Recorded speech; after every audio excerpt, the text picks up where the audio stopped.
Hello? Hello pare. Pwede ba kitang puntahan dyan sa inyo?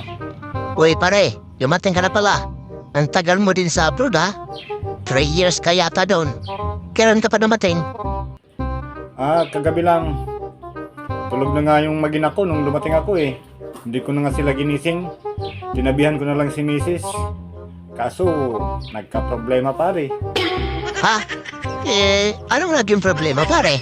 Nagising kasi yung inanak mo. Nag-iiyak. At pinapaalis ako sa tabi ng nanay niya. Ha? Bakit? Ano ba ang sabi ng inaanak ko? Sabi niya, "Hoy, sino ka? Pwesto ng ninong ko yan Diyan sa tabi ni mama." Patay!